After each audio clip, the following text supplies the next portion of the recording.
After a devastating train explosion caused by an undercover unburied, Lady Shiva and her allies, caught in the blast, found themselves surrounded by the unburied.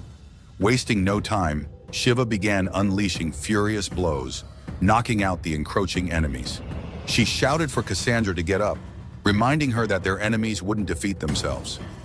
From across the battlefield, a chilling voice responded. A figure tossed one of Shiva's fallen allies at her feet and sneered, "He find these enemies lacking in flavor and sustenance, craving a real fight." Shiva turned to face the speaker, an old rival, now one of the unburied grandmasters, Chodak. He stood beside another grandmaster named Nergui. Shiva smirked and taunted him, asking if he was here to settle their unfinished contest. Nisya joined the conversation, saying he's pissed off the wrong Al Ghul, but Chodak just laughed and called her a funny little woman. Wu interrupted in anger and threatened revenge for laying hands on him. But again, Chodak just nonchalantly cuts him off and tells him to stop talking and serve it to him already. And so, chaos exploded. Fists met faces, blades met guts. The battlefield turned into a full-blown martial arts massacre. Picture a kung fu movie marathon, but with less talking and way more blood. Cassandra was in her element, lethal, graceful, unstoppable. Meanwhile, Shiva, still injured, pushed herself beyond her limits.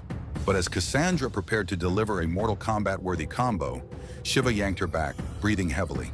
She wasn't stopping the move out of concern for Cassandra, but because she couldn't keep up due to her injury. The brief pause led to a raw exchange.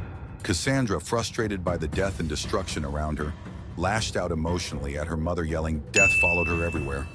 Shiva, ever blunt, acknowledged her own violent nature and suggested Cassandra stop pretending she didn't have one too. In a rare moment of vulnerability, Shiva pulled out a glowing blue poppy, a healing herb used by unburied monks, and popped it like a painkiller gummy bear. Cassandra questioned it, but Shiva shut it down. No time for Q&A in the middle of a war zone.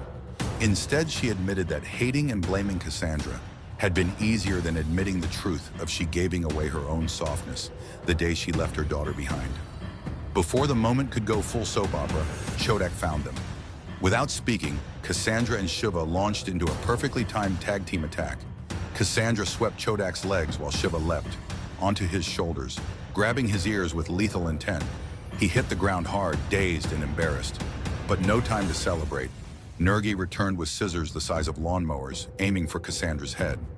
Still straddling Chodak, Shiva held a blade to his throat and issued a warning to Nergi, saying, "If he kills her daughter, pain is all he'll know." But before she could follow through, she